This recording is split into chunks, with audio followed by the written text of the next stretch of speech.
Welcome to our asynchronous class. Today we're going to cover finding and gifts. So let's start with the case of Arbery versus Delamere. Don't know how to pronounce his name, so forgive me. Who was incidentally one of the most famous silversmiths of his era. If you go to the Metropolitan Museum of Art in New York City, you can see some of his pieces. He was widely renowned. So, sort of an interesting case. Nobody knows how this case made it into court. Nobody knows how this chimney sweep, which is not a part of society that was known for having any resources at all. And in fact, the condition that these children were kept in and worked in was really horrific. But anyway, they're not people who typically wound up in court, particularly not suing very wealthy, very famous artisans. So we have this case, right? The young boy finds a jewel in the street, and he brings it to the artisan to be valued. And the artisan takes the jewel and refuses to give it back to him. So we have the young boy bringing an action in trover. Trover is a common law action for the recovery of damages for the conversion of personal property. And the damages are measured at the value of the property. So conversion is an intentional tort for improperly taking, altering, or using the property of another in a manner that's inconsistent with the owner's rights. So this is an action for damages for taking property.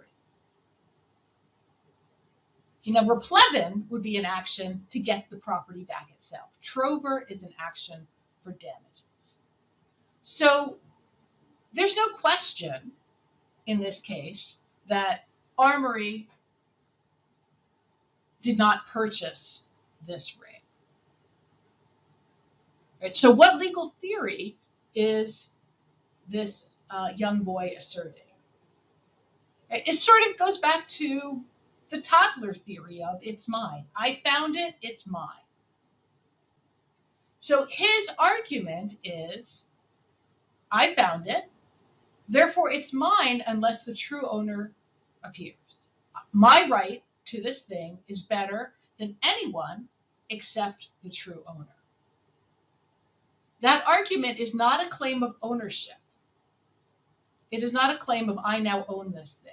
It is a claim of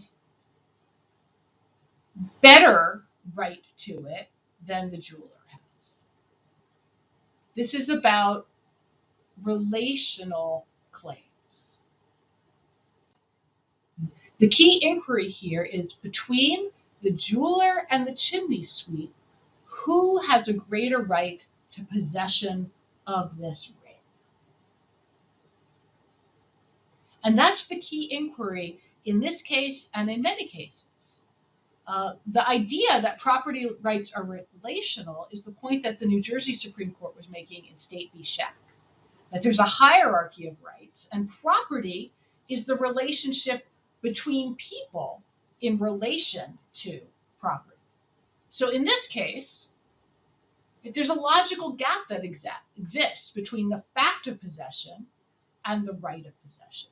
So what's the jeweler's claim here? We said that the chimney sweep's claim is I found it, therefore I have a right to it that is better than anybody's except the true owner. The jeweler's claim is I have it, you're not the owner, you chimney sweep are not the owner, therefore I don't have to give it to you. Right? So it's like possession is 9/10 of the law versus finders, keepers, losers, weepers.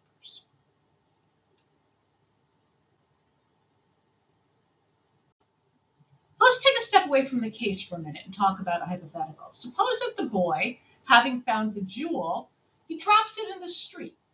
And so he's found it, and then he loses it, and a neighbor finds it.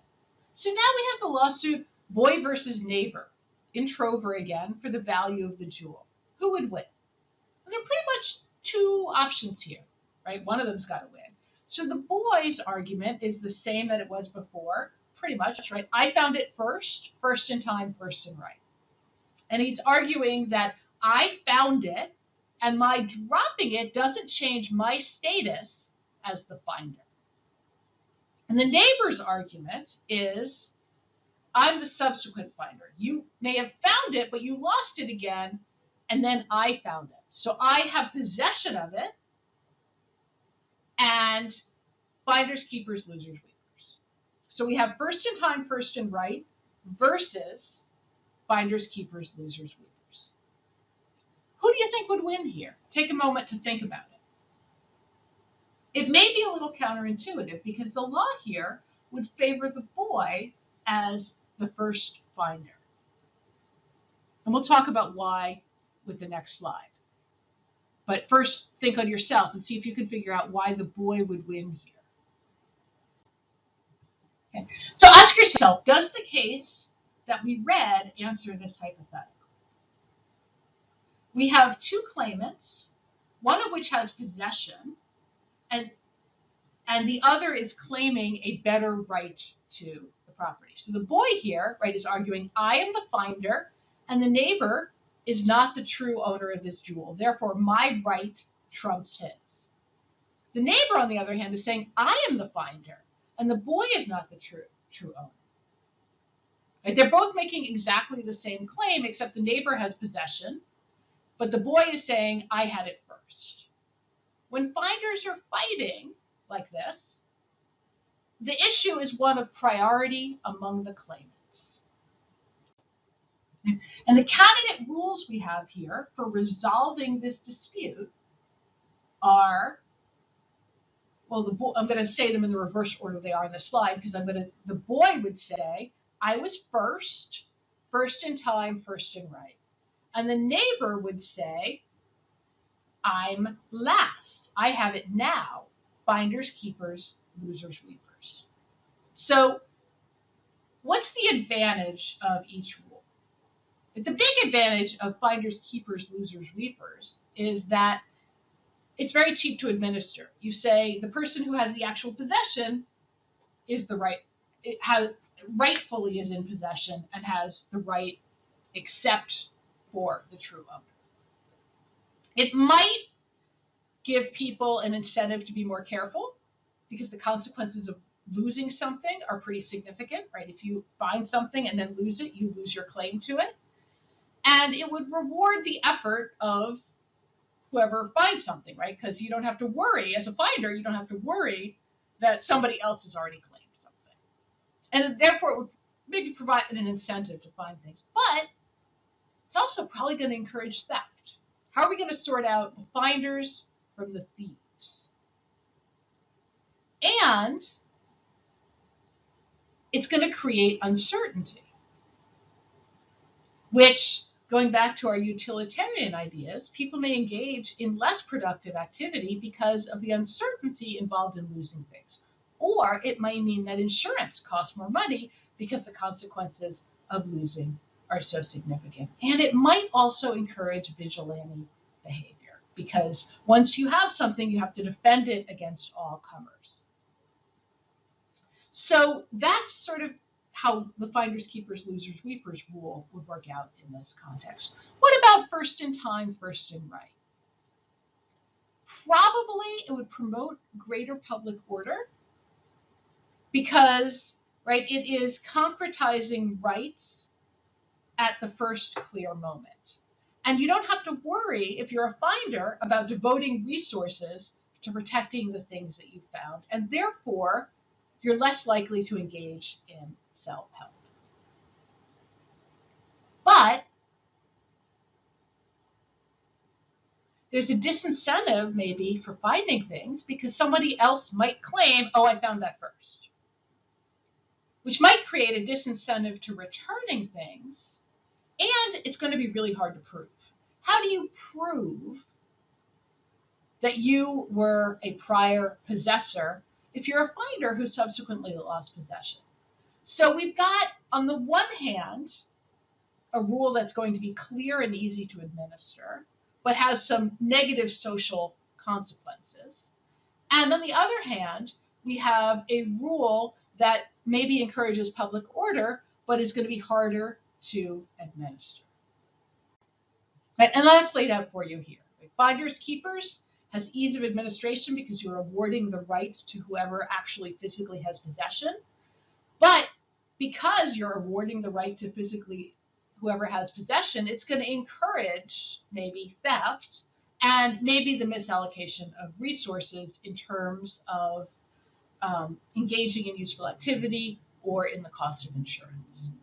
First in time, first in right is going to avoid some of those problems because you're concretizing rights in somebody, and they can then rest easy that they have that right. So it's not going to be a deterrent to theft, but it's going to be really hard to administer because there are going to be problems of proof when somebody claims to have been the first finder. So in general, courts adopt the first in time rule. But you should know that it does have these administrative complications that make for dispute. So let's talk about a couple of other situations that might occur. Okay. Now let's assume, like in the case, that the boy prevails over the goldsmith, and let's also presume that in the hypothetical I gave you, the boy would prevail over the neighbor. Right? So we've adopted finders keeper as the rule. Now what happens if Lady Elaine, the original owner of the jewel, shows up to claim the jewel? Who wins in an action? Now we just ruled that the boy has the right of possession. So what we're pitting against each other is finders keepers, the rule we've just adopted, versus, hey, I'm the true owner, that's actually mine, Lady Elaine's claim. Now the court in the Armory versus Delaarme case said the finder of a jewel has such a property interest as to enable him to keep it against all but the rightful owner. And that's the answer. The sweep didn't own the jewel in the absolute sense. As a finder, he was in a better position, he had a better possessory right than the goldsmith that he brought it to, the silversmith, the jeweler that he brought it to. Although the chimney sweep has a possessory right that is superior to the jeweler, it is inferior to the rightful owner or any other prior possessor. Right? That's the rule we adopted in the neighbor. So he would be able to take the jewel back from the jeweler or the neighbor, but would have to turn it over to Lady Elaine, the rightful owner, assuming she could prove she was the rightful owner, if and when she requested that it be returned. So you can see that his rights are conditional. He has more rights than the people who didn't find the jewel, but fewer rights than the true owner of the jewel. Now let's change the hypothetical a bit. Suppose that instead of finding the jewel in the street, like in the case, suppose the boy stole the jewel and then he brought it to the goldsmith. We have the same case, boy versus goldsmith in Trover. Goldsmith's position is, I'll return it to anyone who bought it or found it. I'm not returning it to a thief. So the boy's got the same claim he had before. I had it first, give it back to me. And the goldsmith is saying, well, if I think your possession is legitimate, if you bought it or found it, but I don't have to return things to a thief. So the question is, who has a better claim under this circumstance? The boy or the goldsmith? And the answer here, which may be counterintuitive, is that the boy still has a better claim than the goldsmith. And this is an area of law called bailment. I know we started with a case from a really long time ago in England about a somewhat bizarre set of circumstances, but it leads us into this body of law that we all deal with on a somewhat regular basis. Bailment, and we'll talk about that in the next slide. Okay, so what's a bailment? A bailment is the delivery of personal property but from one person to another for a specific purpose, with the understanding that the property will be returned when that purpose is accomplished.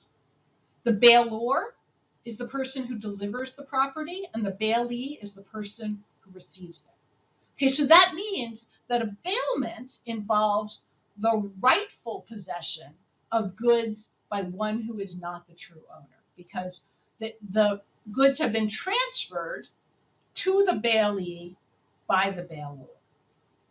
And what we don't want is bailees, the people who have property transferred to them, just in the position of deciding who is worthy of having that property returned. And that's for a couple of reasons, one of which is about efficiency.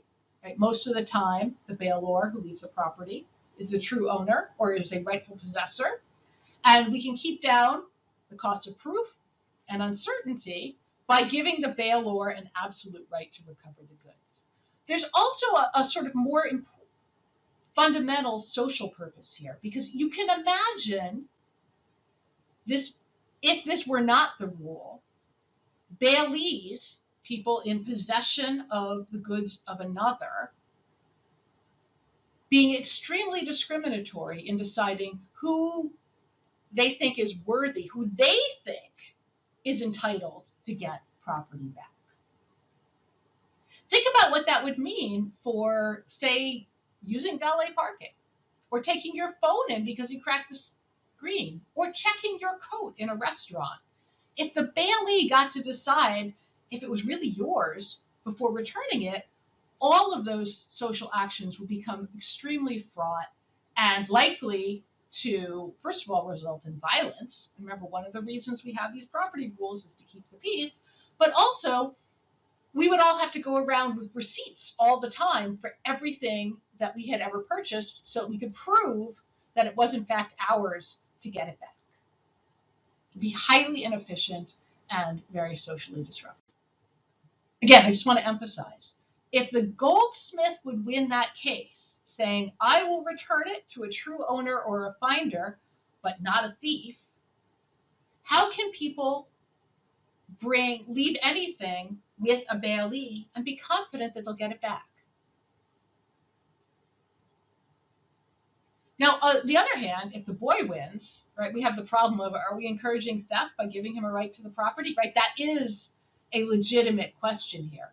But overall, because most of the time, most of the people who avail themselves of valet parking or bring clothing to the dry cleaners or something along those lines are in fact the true owner or rightful possessor, the law gives an absolute right to get the return of the property. So next time you take your car in or use valet parking for your car, or even take it into the dealer for service, you might want to look at the ticket that they give you. This is just one example of one ticket, and notice this one in particular defines whether or not there's a bailment based on whether or not there was delivery of the keys. So if you just park your car in a parking lot, that does not create a bailment. It's when you turn your keys over to the bailee, to the valet, that creates the bailment. When you take your dry cleaning in and they give you that receipt, right, a reputable place won't give you the clothing back without you bringing that receipt back, because they are obligated to give the clothing to whoever has the receipt. Same thing with this valet ticket, and actually we'll talk about that on the next slide. So here's a hypothetical. Like Jacobson brings his car to the parking lot. He receives a ticket, just like the one we saw on the last slide. But unfortunately, he drops it in the street. And Z, our bad actor, finds the ticket and brings it to the parking lot. And the parking lot turns over the car to Z. And then Jacobson winds up suing the parking lot again in trover for conversion, alleging that was my car, you gave it to the person, you gave it to Z when he showed up with the ticket. So would he win? What do you think? Take a minute, pause the video, take a minute, think about it, and then come back and we'll talk about the results. Okay, so let's talk about what happens in this hypothetical. The corollary of the bailor having the absolute right to the return of the property is that the bailee, meaning in this case the parking lot, must turn the car over to whoever has the ticket. So by returning the car or turning the car over to Z when Z presents the ticket, the bailee fulfilled their obligations under the law. Much like the goldsmith doesn't have the right to say, wait a minute, I will turn this jewel over to the original owner or to someone who found it, but not to you, boy, because I think you're a thief. The parking lot doesn't have the right, when Z shows up with a ticket, to say, I don't think we're going to turn this car over to you. Whoever has the ticket is entitled to the return of the property. So when you take your car in, you need to be careful, right? You need to make sure that you don't lose that ticket, because that ticket is the right to redeem the car. And if somebody else shows up with the ticket, the place has to turn the car over to them.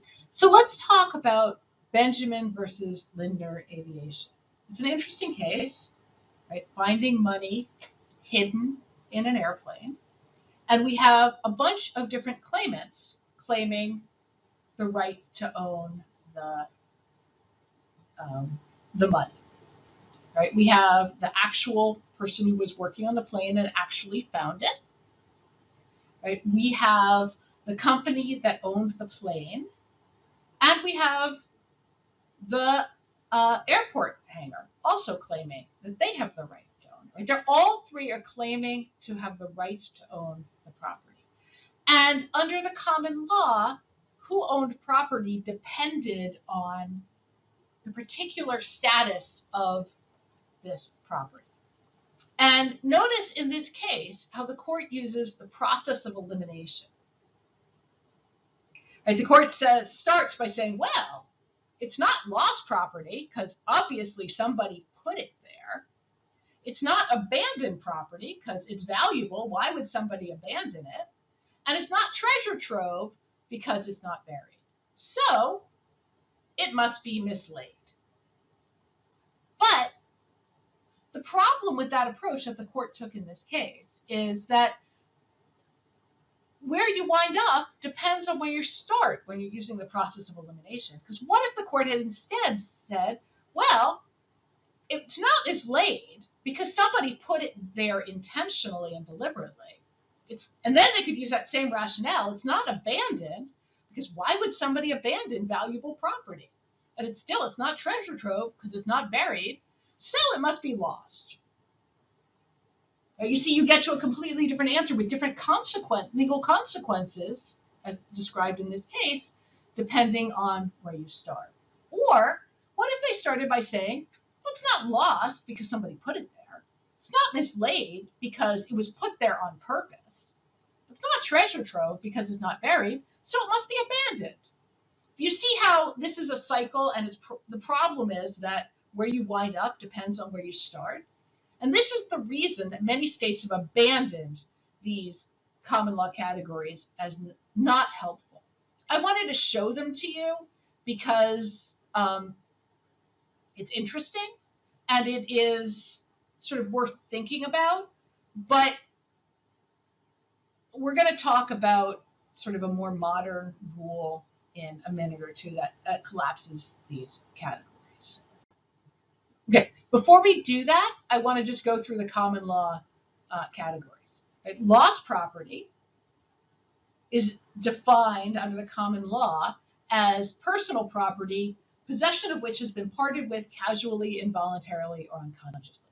You drop something in the street, right? That's what happened in the case of the chimney sweep versus the jeweler, right? Something was dropped in the street, it was lost. Now, under the common law, the finder of lost property is entitled to possession against all but the true owner. Mislaid property, on the other hand, right, which is what the court in the Benjamin case concluded, is personal property which has been intentionally placed somewhere and then unintentionally left or forgotten. Under the common law, the finder of mislaid property is not entitled to possession against the owner of the property on which the item is found. And the rationale there is that if somebody put something someplace intentionally and then either left or forgot it, the best way of getting it back to that true owner is by entrusting it to the owner of the property on which the item is found. So the finder of mislaid property is not entitled to possession. The owner of the property is entitled to possession against everybody except the true owner. Now, abandoned property is property that is where something has been intentionally relinquished. So, for example, anything that is put on the curb with the trash is considered abandoned property, right? That's how people go trash picking and they find all kinds of cool furniture, or maybe not so cool furniture, right? All kinds of things get passed along because somebody puts it on the curb. And in fact, there are whole websites devoted to letting people know that there's cool stuff on the curb and somebody should go get it. A property that is abandoned has been returned to the status of unowned. It is the res nullis, the unowned thing. So the finder is entitled to ownership of abandoned property. Unlike lost property, where the finder is entitled to possession against everybody but the true owner, or misplaced property, where the owner of the property on which the item is found is entitled to possession against everybody but the true owner. For abandoned property, whoever finds it is entitled to ownership because it is considered unowned. And then treasure trove is something that students are always interested in. It's about coins and money concealed in the earth. Now, in the United Kingdom, that's possession of the crown, and that goes back to the Cromwellian period when people were hiding, particularly when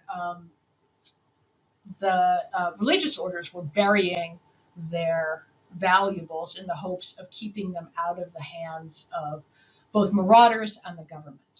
So the crown owns treasure trove in the United Kingdom, but in the United States, depending on where it will, which state it is, it will either belong to the finder or to the property owner. So these are the common law categories, and they reflect a series of conflicting values that we've seen in every situation that we've talked about how are we going to manage social peace, encourage socially useful activity, and try to get people reunited with their property when it has gone AWOL. So here's a summary. And like I said, there's conflicting values in the law about finding. The priorities are returning things to their true owners, creating stability in current possession and ownership, and keeping the peace.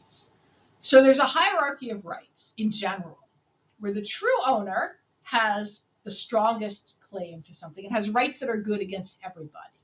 And then a finder has rights that are good against everybody but the true owner when we're talking about lost property. And then if we're talking about mislaid property or abandoned property, right, this hierarchy might shift. And in particular, one of the struggles is, what is the right between somebody who finds something versus the property owner on which that lost item was found.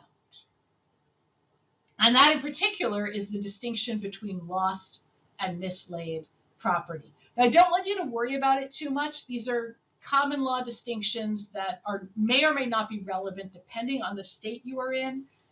I have no intention of testing you on these distinctions because, like I said in the context of the Benjamin case, I think they're very slippery and often it's a process of elimination. But I did want you to know that this is out there. And in particular, I wanted you to know this is out there because what we see in states is a response by legislation to these common law categories. And I'm just going to show you a couple of those next. So this is New York's real property law, personal property law, sorry. We're talking about personal property, not real property. And notice lost property is defined to include all of the categories. In New York, they just say, we're all going to treat it as though it's lost, and we're going to have one rule rather than try to create this hierarchy of rights between lost and mislaid and abandoned and treasure trove. And property that is found shall be presumed to be lost property unless somebody can prove, say, that it's stolen or something else about the property. So New York, like I said, New York defines lost properties to include mislaid property, abandoned property, and treasure trove. And then New York creates one regime for how to handle the property. And that is that anybody who finds property that's worth more than 20, so it's more than nominal value. So, if you find a pencil, this is not the necessary procedure you must follow, though you certainly are free to follow it if you want to. Under New York law, any finder of property has to either return it to the owner, if that's easy, like if somebody's name is on it, you can return it to them, you have to do that, or turn it in at the police station where the finding occurred or possession was acquired. Now, sometimes it's not the police station. Say if you find something in the law school, you're likely going to turn it in to an office in the law school, and there's probably a lost and found where people who have lost something can go to find their property. Same principle by turning it in to the police station. If you ride the Metro in Washington, D.C., right, the Metro has a lost and found, and they are well stocked with umbrellas and water bottles and sweaters and all kinds of things that people accidentally leave on the Metro, and then their fellow passengers turn in at the booths. And it all goes to the lost and found. And if you lost something, you can go and check, and you'd be surprised how often it's actually there. People lose phones on planes all the time. They leave their phones on the plane, they leave iPads on the plane, and there is a whole process for reuniting people with their possessions that are inadvertently left on planes. Now, there's also a process under New York law. I don't want to go too much into New York law. I'm just giving you this as an example. There's statutory provisions for what happens once a finder has turned something in and nobody claims the lost property. The finder is then entitled, after whatever period of time expires, to possession of the thing itself. Okay. Virginia has a slightly different approach, but it's the same kind of a thing. All tangible and intangible property that remains unclaimed by the owner for more than 5 years is presumed to be abandoned. Okay, so if you look, whatever state you're looking at, you will see there's a legal regime for what to do about property that is lost, mislaid, abandoned, or nominally treasure trove. It's going to be different in each state, but there is a regime in each state, and there is law that governs this. And that's really the point I wanted you to take from this stuff, is that there is actually law that governs what happens to property after its true owner loses it in some fashion or loses possession of it. And what happens among subsequent claimants, how that true owner can reacquire their property, right? The mechanics are going to be different in different states, but there is always a regime for sorting that out because of the goal of keeping the peace, having consistency, and promoting socially useful activity. In Maryland, just so you know, this is a 3-year process. So once again, I just want to emphasize this is an area where you need to know what state you're in and what the law is in that state. And I just want to end by highlighting this website, unclaimed.org. This is a website that helps people find unclaimed property that is financial property in particular. So if you, say, have a security deposit that was not returned from a utility, or if you have a bank account that was closed for lack of use, or you have a bond that you didn't collect the dividends on, eventually it will be deemed unclaimed property and be turned over to this national repository that handles information about unclaimed property. I encourage you, go, if you've ever lived in another state or if you've moved, go to this website and search in a state that you've lived in and see if there's any unclaimed property in your name. You'd be surprised how often there is. It's often not very much money, but it might be the, back in the old days, the phone deposit or the cable deposit or the electricity deposit or or maybe there was a double payment of something, and or you moved and therefore you paid 1 month more than you needed to. So check this out and you will see that, right, this financial property is a special category. It's unclaimed property. It is still, you are still legally entitled to it. No one is going to hunt for you though, but you can go and claim this property. So that's it for lost property. Again, this is not anything that you need to know super in depth. I just wanted you to know that this body of law is out there and that those motivations that we've been talking about all semester for why we have property laws are at play here as well. The next video, we'll talk about